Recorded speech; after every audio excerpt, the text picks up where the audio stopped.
Good morning, students, and welcome to week 4 of Human Resources Management. Week 4 in your reading, you've got chapters 8, chapters 9, and chapters 11. I'm going to lecture on chapter 8 this week because there is something very specific in chapter 8 that I want you to grab hold of. You will like it and appreciate it as much as you all seem to enjoy learning about and being able to apply the SWOT analysis tool. Today, we're going to give you another tool, and it's called SMART Goals. I use SMART Goals at New Hope, and in my other endeavors, I'm using SMART Goals even in teaching this class. I use SMART Goals in running my schedule for a calendar month. For our staff, we use SMART Goals when we set up a special event. We use SMART Goals in coordinating what we're going to do with our Sunday gatherings. We use SMART Goals in what we're going to do with missions endeavors. Lori and I apply SMART Goals even to what our plans are as a couple and as a family. And so you're going to learn about SMART Goals. And the best visual that I can give you of SMART Goals is right behind me, a bridge. Bridges are goals. In your scripture reading this week, you're going to look at a perfect example, Moses and his father-in-law Jethro, and it's found in Exodus chapter 18. So this week I want you to read Exodus chapter 18, and it's going to connect you with what's happening and where Moses wanted to be, okay, on the other side of the journey, the assignment that he had from God to take people somewhere. And yet he had, over 1 million people, these human resources that he was responsible to manage as well as lead. And for those of you that have struggled with, the definition between a leader and a manager, I would say this: every leader has management responsibilities. Not every manager is necessarily a strong leader, but every leader has management responsibilities. And so in Exodus chapter 18, you're going to see a great example of the leader, Moses, having incredible management responsibilities, and he was wearing himself out, and he needed some SMART goals. And his father-in-law, Jethro, came, saw what he was doing, and helped him perform an organizational assessment so that Moses could be more efficient and more effective in his leadership responsibilities and the management that came along with leading so many human beings. Okay, so chapter 8 is performance management. And what is it? If you look at the learning objectives here, let me pop up the PowerPoint slides here for us. Okay. Share is what I need to do.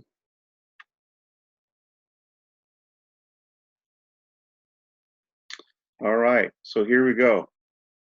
And let me bring that up to full measure here. Performance management. The objectives here, the learning outcomes. After studying this chapter, you should be able to explain what performance management is and how the establishment of goals, ongoing performance feedback, and the evaluation process are part of it. 2, describe the different sources of performance management information. 3rd, explain the various methods used to evaluate the performance of employees, which is what we were referencing from Exodus 18 with Moses and Jethro. And then 4thly, outline the characteristics of effective performance review meetings and feedback sessions and ways in which the performance of employees can be improved. Jethro helped Moses improve his performance. And it didn't have to do with Moses needing to work more hours or work harder. It had to do with him being more strategic in his goals. Performance management is really two things.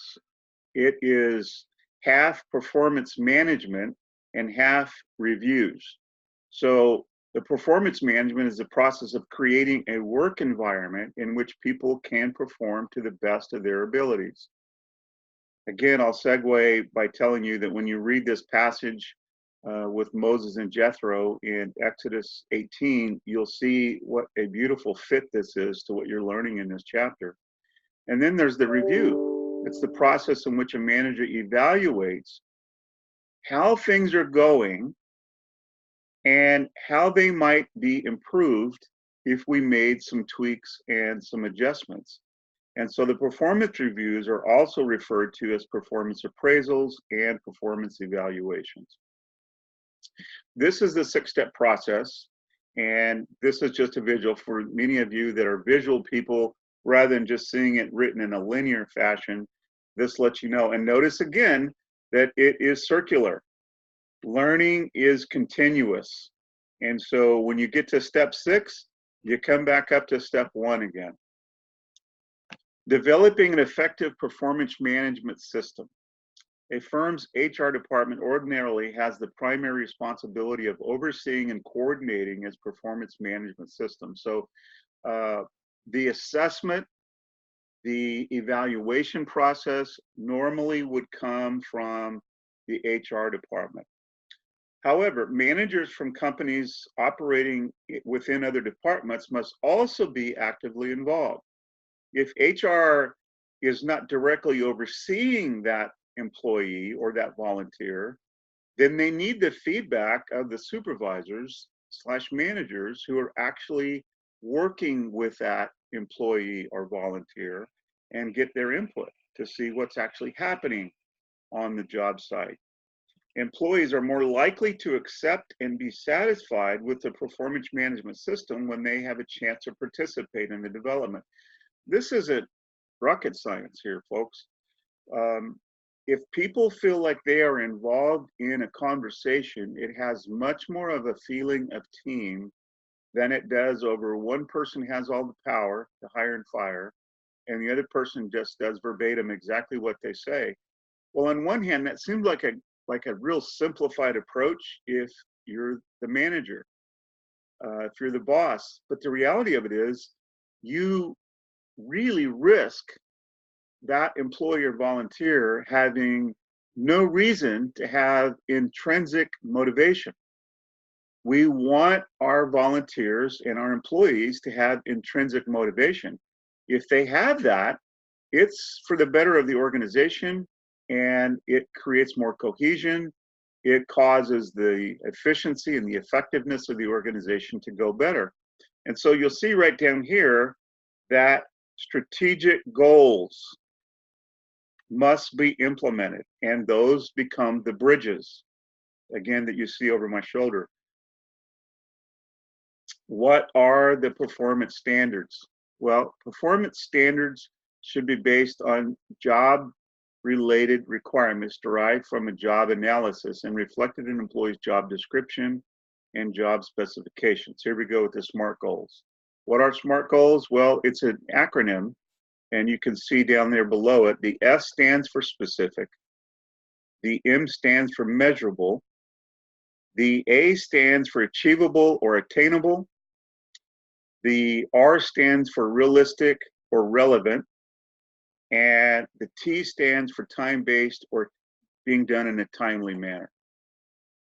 What are the standards? Performance standards. There's strategic relevance, criterion deficiency, criterion contamination, and the reliability. And you'll see down here for reliability, this is a good approach, I believe. Calibration. It's a process where managers meet to discuss the performance of individual employees to ensure their employee reviews are in line with one another. This is working off the assumption that there might be more than one manager, more than one leader on this team.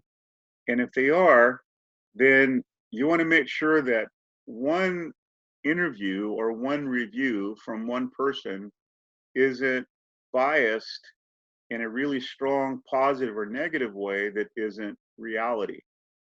That it gives two people a chance to both look at it and then look at their evaluations prior to meeting with the employee and see if we're on the same page. Are we seeing the same things? And if we're not, then talk about that prior to talking to the employee.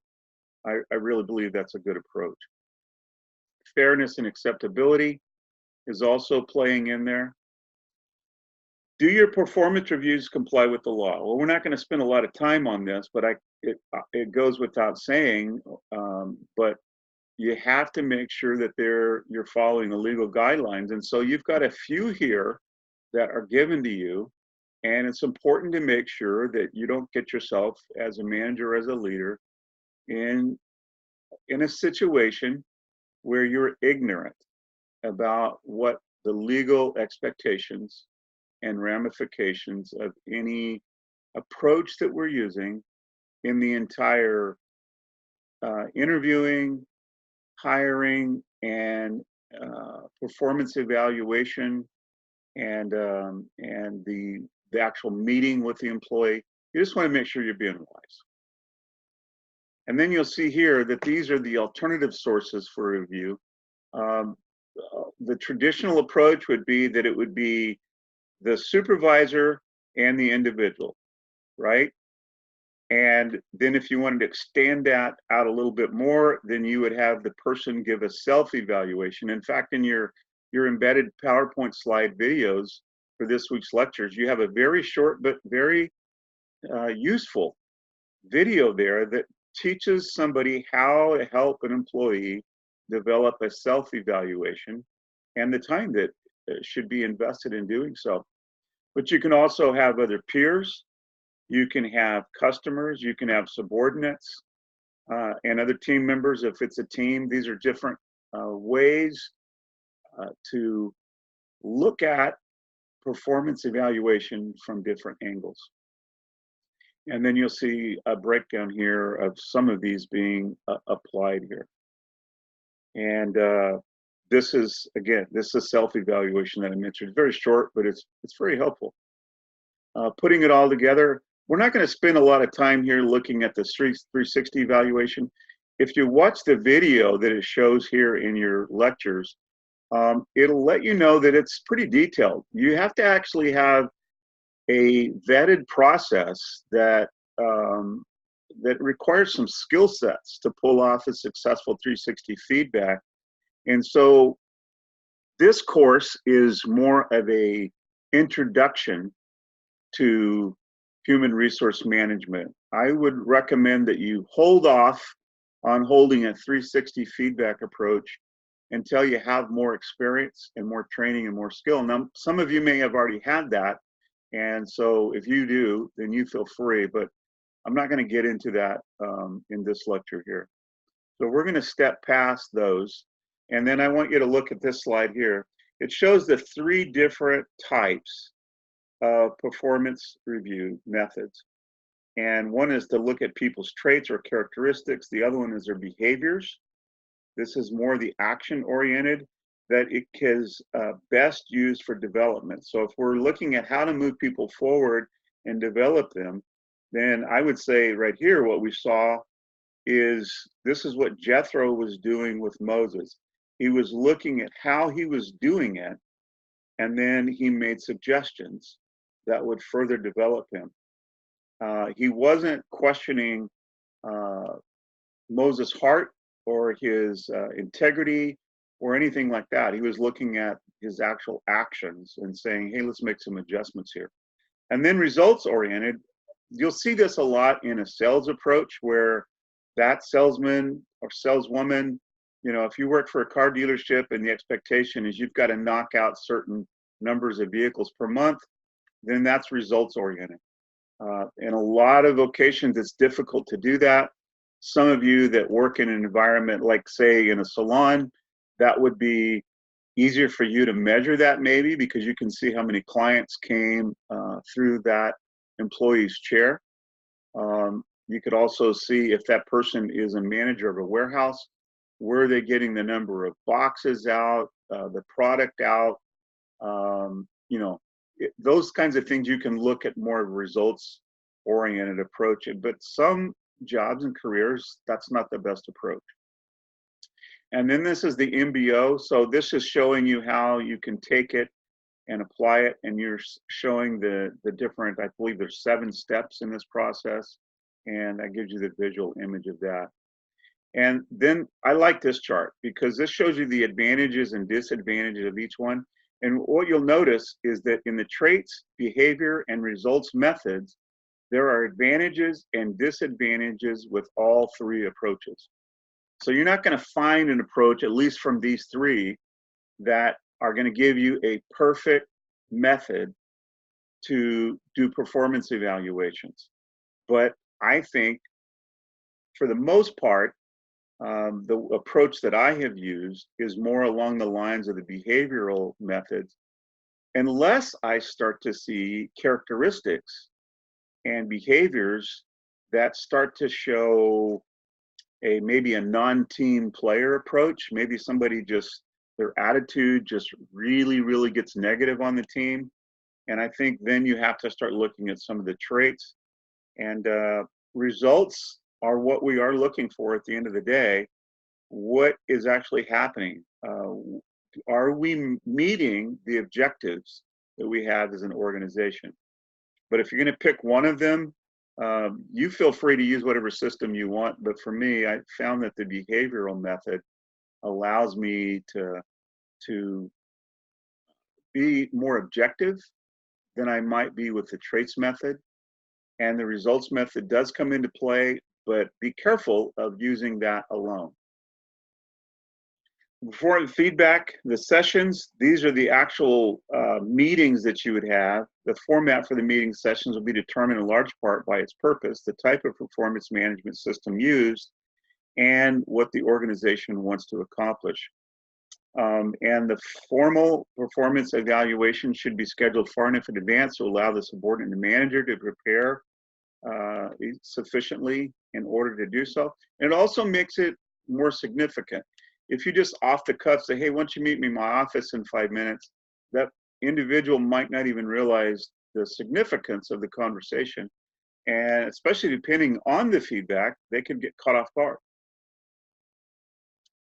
The types of meetings, there's the tell and sell, there's the tell and listen, and then there's the problem solving. I would say employing all 3 of these approaches have value and they have merit. You just really need to be listening and paying attention to which one is the best to use at the right time. I always believe that telling and listening is an important approach because you're not only saying things to the volunteer or the employee as a manager, but you've got to be listening. God listens to us, and he doesn't have to, but he wants to. He wants there to be strong communication. Again, you see the bridge behind me. If we want to bridge organizational objectives with the human resource management, then we've got to be good listeners in order to be good managers and leaders. Conducting the performance review meetings and sessions. These are some of the approaches, some of the components. If you were going to see this as ingredients to making something, these would be the different ingredients that you could put in there that would be valuable. Improving performance. You're going to identify the sources of ineffective performance. You're going to diagnose it. And then you're going to manage the ineffective performance by making changes. And this is important down here. Focus on the behavior, not the person. Do everything you can as a manager to keep it from becoming personal. And part of doing that, I think, is avoid using extreme qualification language. Like, avoid saying you never do this well, or you always come in late. Avoid that kind of language. And then this is a really good, helpful chart here as well. Ability, motivation, and environment. They all 3 come into play.